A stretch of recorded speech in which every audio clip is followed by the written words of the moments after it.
So we're live now. So there's one person watching us. I'm going to hand it over to Matt Keane from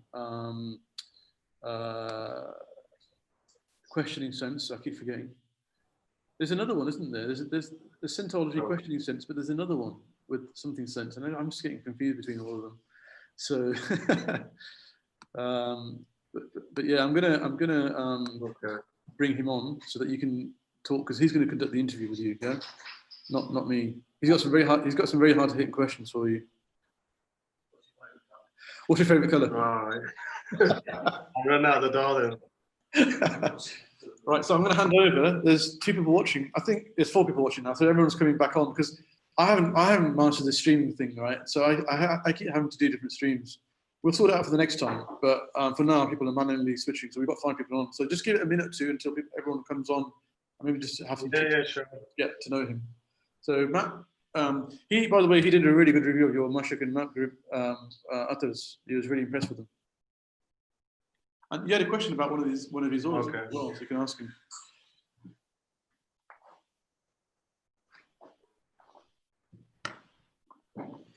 Hey man, how you doing? Hi Matt. You good? Yeah, good, thank you. How are you?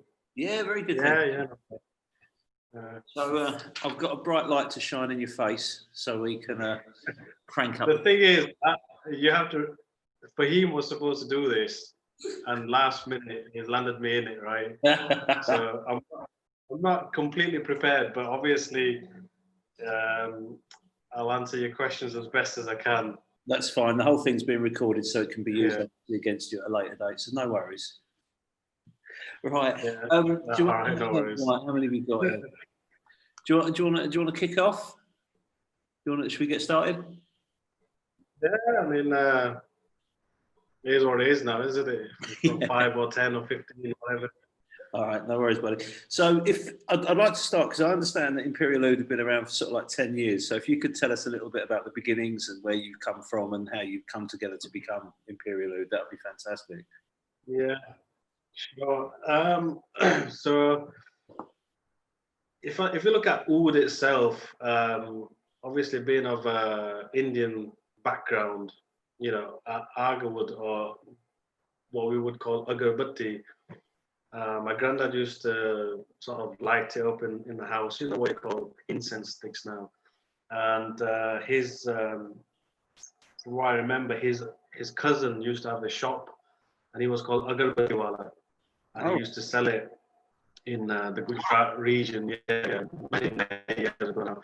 So me personally, growing up, we always had agarbattis in the house, and you know, was sort of always intrigued on sort of, you know, like, I used to stare at the smoke. I remember as a child, you know, as it used to rise up, and it was very different to anything that we had. And my granddad used to love rose as well, so we'd always have rose. And whenever we went to like Saudi for pilgrimage or the minor pilgrimage, he'd bring stuff back.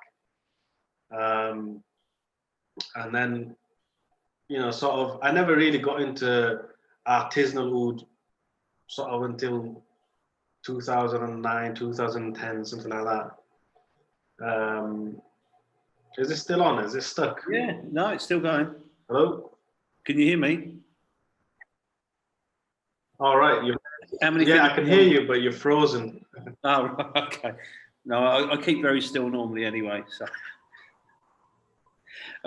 So that's kind of like the background. So obviously, Oud is in your blood, shall we say? Yeah, the background. And then for him, and then like Fahim and I, we met because you know, sometimes you'd pick up older oils, or you know, stuff that you couldn't find on eBay and so on. So I came. What did I want? I think it was a Agarora or Russian Adams or something like that. And Fahim said, "Oh, he's got it." And I met him in Bradford in a hotel, and then we just started discussing, you know, about oud and whatnot. And he had a passion for oud as well. So I thought, you know, it's rare to meet somebody, especially back then. You know, it's rare to meet somebody who really liked oud and whatnot and wanted to sort of discover further. So I came up with the idea, like, why don't we set up a company of some sort, and we'll just try and get out there. Initially, we didn't have any big aspirations or anything like that. It was just, let's see what we can get. If we can get oud for ourselves that we enjoy using and whatnot, that's enough. And if we sell a little bit, no problem. And then that kind of snowballed, and then we started speaking to more and more distillers out there, and we did quite a lot of research. I noticed that things really changed for you guys. And we went out there. In 2017, things seems to have picked up, or changed quite dramatically for you guys, with Oudix giving you the title of Vendor of the Year. Did that make much difference to how you saw? Yeah, I mean, we started. I mean, we started on the Base Notes, forum, the original Base Notes Oud forum. And then when that got shut down, Nadeem had the idea of having an Oud only forum. So we were one of the first to join, because we thought, why not? Let's support somebody like Nadeem. And then that kicked off. And then at that period of time, we were trying to develop further as well. So Abdullah joined around 2016, 2017, and he had a passion for oud, and he'd spent quite a bit of time at home in England distilling sandalwood, and he'd done some small oud distillations, like a few kilos here and there. So it was a perfect sort of opportunity. He joined us, and then we started doing more. I think it was Sri Lanka. We were sort of one of the first ones out there to Sri Lanka, and especially not just to look at wood, which the Arabs and the Chinese were doing anyway. We were sort of looking at oils, So we spent a bit of money there. They had some old kind of equipment that they were using for essential oils, for cinnamon and clove and things like that. So we upgraded their equipment. We bought items from Indonesia and whatnot, got them shipped over. Better condensers, better general pipe work, because they used to use a lot of rubber piping and things like that. So we got glass, borosilicate piping and whatnot sent across. And then, we did because we bought quite a lot of equipment. We did a similar thing in India. So when Abdullah went out to India, to Assam, I think that was about 2-3 years ago now. Instead of doing the normal sort of Assam stations that a lot of people were used to, he took a lot of the gear over, and he did a distillation where they were very, very surprised, because it's like the water and stuff like that. You use well water, it's fine. You can use it. A lot of people use it, but it's not filtered, nothing like that. So he went, and there's still some videos on YouTube. You can see that he went, especially to like markets and things, and to find filtered water. And we use that. So he was out there for a good couple of months, and he spent a lot of time distilling various oils and whatnot. Even now we've still got some of his stuff that we're selling. I think that Assam Asli, it might not be on the website yet, but that that especially for Hindi oils, for us anyway, that was just a proper sort of like a paradigm shift, if you want to call it. We went from good smelling Hindis to something that smelled absolutely unbelievable. Yeah. And even the guys there, they were saying, "What are you doing, distilling this wood? Yeah. You could sell this. Go to Dubai or whatever. You sell it for 1,500 a kilo or something like that." And we're like, "No. We want to distill it." So it was amazing, and we got a hold of a lot of wild wood and even sinking Hindi wood that we've sold out now. But that, of course, and then with Oudix at the same time, we had a good audience and market, and people were sort of seeing us for what we could do. So how are you? I mean, obviously, with the wood, selling wood as chips itself, how are you finding availability of good wood to sell? Is it something that's easy? We understand that obviously it's becoming more and more scarce. So how does that affect your sort of supply? it's difficult. It's difficult now because, like, if I look at the business now and if I look at how to go forward, it's going to have to be very well sort of kept reserves that you're going to tap into, and then you know, it's plantation. It's mainly plantation now. You might get hold of some wild from some kind of collector or something like that, but you know, it's not cheap. It's not cheap at all. You know, to get hold of stuff like that. I mean, we still sell stuff which was distilled by other people. You know, we make no qualms about that. We're not here to try and sort of badmouth anybody else or whatever. You know, we work with distillers and we also buy from, you know, collectors or distillers, and we do our own stuff. You know, so if you smell a lot of our oils, you'll find sort of similar signatures. You know, where you might sort of pick up the not notes as such, but you might pick up like a quality of the oil. Yeah. So, you know, like where, and I know other sort of vendors do it as well, where they're very specific on temperatures, soaking of what they want their wood to be soaked at. You know, how you ramp up. You know, when you start distilling, what temperature you start at, how you ramp it up, how you ramp it back down. So if you use that on a similar, on a different set of it, let's say Indonesian, or you use it on Cambodia, or you use it on Malay or whatever, but if you're using similar kind of ideas, then you kind of form a signature of your scent, you know, as your house. But then again, you know, some of the best stuff that we sold, we didn't produce it, like Natrang Ultima. That's from a collaboration, you know. So I've just lost my screen a sec. Let's try and get the details. all right, yeah. Half my screen has disappeared, but if you just carry on for us, please, buddy. Nadeem. Yeah. Nadeem. I'm sorry, sorry. I do apologise. Yeah, no, it's fine. So with, you know, with the market as it is, you know, are you looking to sort of, I notice, you know, beard oils and things like that are coming into play. Yeah. Is this another way of taking a product to a different market, or, you know, is this going to be something? Yeah, I think with the beard oils, that was Abdullah's idea, sort of himself. He said you could get beard oils everywhere now, but why don't we make something that's really exceptional? So, you know, like stuff you use like orange butter, and there's so much oud in there. There's sandalwood. It's a really, really high quality beard oil.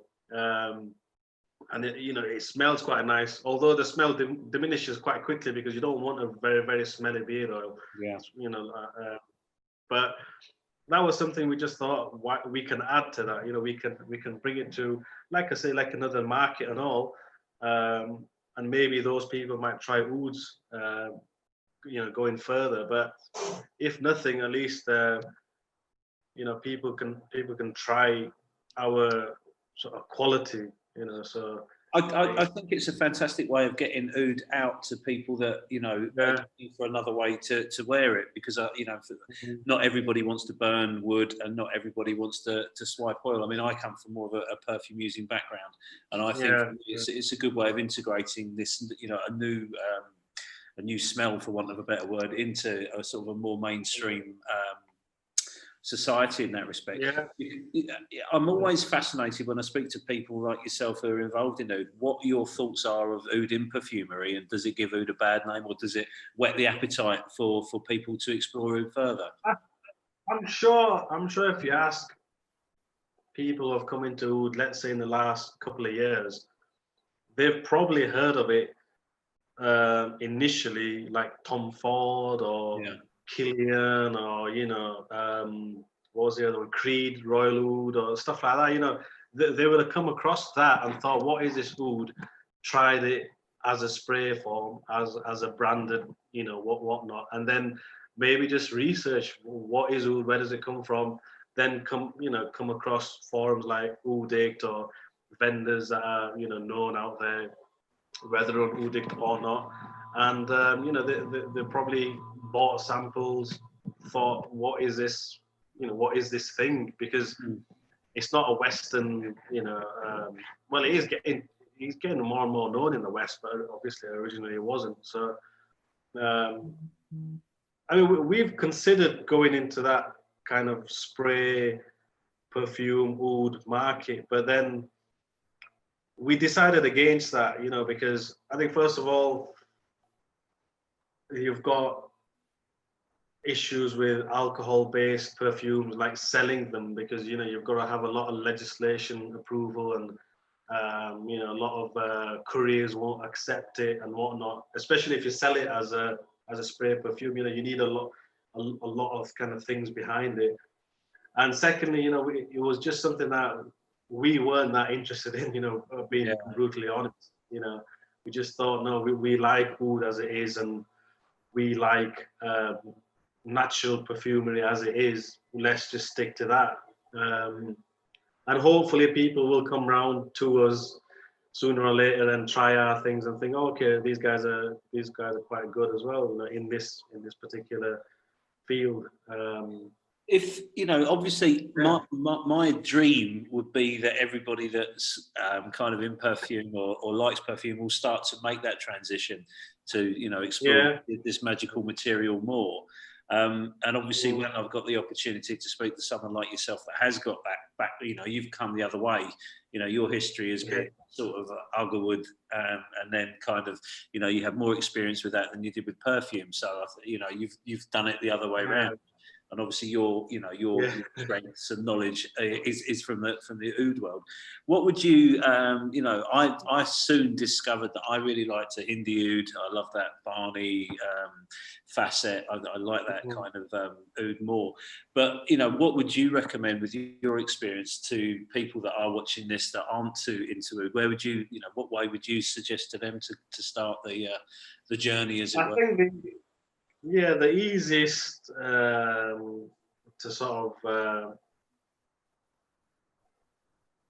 fathom or to entertain would be the Indonesian stuff, you know, because a lot of the Indonesian oils are vanillic, green, soft greens, sometimes slightly spicy, but you know they're kind of more palatable, definitely. And then you know you could try Chinese oils now. You know, wild Chinese is getting very, very, very hard to get a hold of. You know, like the material now is just almost gone. You know, you might find it with somebody. So a lot of the Chinese stuff, which is cultivated now, some of it's not bad. You know, you can get good quality cultivated wood and get somebody to distill that, or you know, go over and distill yourself. Chinese is good. It's herby, slightly medicinal. Sweetness in there as well. You get some honey notes and stuff like that. Cambodian, you know, if you get a good Cambodian oil which was distilled well, it's quite nice. You've got some fruits to it. You've got toffees. You've got, you know, berry kind of aromas. Very palatable for a Western nose. You know, you're like, wow, this is quite nice. It reminds me of some kind of tart or something. You know, so those I would say are easier. Malay, you can have really floral Malays, but a lot of the Malays you might produce a quite deeper, more intense, like a more robust kind of a coffee almost. So you might take longer to get into that. Even the Hindis, you know, some of the Hindis, especially the ones that we did with Abdullah, like you would be surprised that this was a Hindi. There was zero band to it.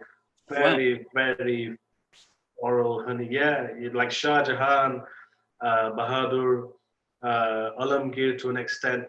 You know, if you try those oils, you'll be like, wow, you know, this is something very different, very, very different.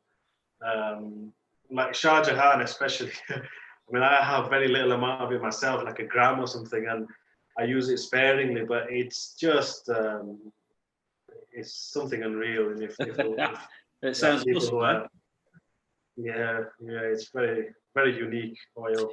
I think for me personally, I want the Hindi to smell like a traditional Hindi, if you know what I mean. I like that facet. Yeah. You know, it's a Hindi. The thing with that is, but there was a conversation. I'm sure it was Daha who started it off, and he was saying, would traditional Hindi oil have smelled barney, because I mean, people might be like, oh no, it's always smelled barney, it's always smelled barney. But what you got to realize is that let's say when Ajmal and these guys started up, and Abdul Samad Qureshi, who were like the sort of the actual sort of foreigners to commercial oud, they were able to get hold of wood from Assam, good quality wood. I mean, good quality stuff, you know, like sinking grade and whatnot, for very, very, you know, like almost free. Wow. You know, they were able to get it from Assam, you know, probably not even $1, sort of nowhere near $1 a gram. It'd be way, way cheaper than that. You know, like you could probably pick up kilos of it for like $15, you know, back then, obviously in the 70s, 60s. And when they were bringing it over and when they were having it distilled, they wouldn't need to soak it so much, because one of the reasons you would extend your soak is to try and really, really soften the material up to try and get as much oil out as you can. Now, if you don't have that restriction, if it doesn't cost you that much at all to find trees, if there's no rush to get hold of oud, Aga wood, why do you need to soak the hell out of it? So you would get really good quality wood, just dash in some water for a little bit, yeah, it's a bit soft, and throw it into the, you know, into the pot to distill it. So I haven't got hold of any genuinely old oils. You know, I know there's some people that say there's €100, you know, Hindi oud or whatever, but if you could actually get hold of something genuinely from 1920, 30, 40, it would be very interesting to see if it smelled barney or not, because I don't know why it would. I genuinely don't know why it would, because you would just take the wood, chip it, you know, soak it for a little bit, yeah, it's soft enough, and throw in. I just don't understand why you would go to this extent of a week, 2 weeks, 3 weeks, a month of soaking, because it didn't cost anywhere near what it costs now. Yeah. So, and also the abundance of it then as well. There would be no pressures on the distill. You could find, you know, really high grade Assamese wood, you know, probably 60s, 70s, 80s. It was only really after that when the Arab market and the big powerhouses in sort of the Arab culture of Abdul Samad Qureshi or Ajmal or Al Haramain, you know, these kind of guys, when they started developing big businesses, and they had demand from not just Saudi Arabia but Dubai and Kuwait and Qatar. You know, they had stores everywhere, store in the airport, duty free. You know, once you get to that level, you're not able to supply the old quality oud. You know, before you could probably have done that. You know, so I mean, it's the same. If I look at, let's say, what we did in Sri Lanka when we got in, yeah, there were Chinese guys there and there were Arab guys getting wood out, but in terms of oil grade wood, the first few oils that we distill in Sri Lanka, that grade of wood now it costs you like, you know, like per kilo you might be looking at 15,000-20,000 pounds. You know, it was nowhere near that back then, nowhere near that. Wow. So the shavings that you were getting and using, yeah, we kept a lot of. I mean, I still got some really nice chunks of sinking Sri Lankan wood. But the shavings of that went into the pots were unbelievable. I mean, whoever bought Adrijaya, the first one from us, or Rajakia, or Ceylon Royal number 1, those were amazing oils because of the material that went into it, you know. But now to do that, you have to have really deep pockets, you know, and you have to have customers that are willing to pay for that, which is hard. So what would be your favourite, you know, on a personal level, what would be your favourite oils to work with? You know, what would be your favourite type of oil to distill, to work with? I mean, Hindi is still really good if you can get hold of the material. Hindi is, the aroma is just, I don't know, it's hard to describe the honeyed, fruity kind of sweetness that you get out of Hindi oil. That's why Hindi is so revered, because sometimes people are like, oh, I don't mind the ban, because once the ban goes, the sweetness will come out afterwards, and they really enjoy that, you know, peachy kind of toffee sort of aromas. But personally, I mean, Sri Lankan, unbelievable. You know, the oceanic, vanillic, slightly hint of jungly, mango kind of aroma. It's just fantastic. You know, really, really nice. Vietnam. I mean, we've not touched on Vietnam, but you know, Vietnam is sort of the original Kiara, Kinam, or whatever you want to call it. You know, those Vietnamese, Cambodia, you know, kind of related Sinensis, Krasna species. You know, again, fantastic stuff.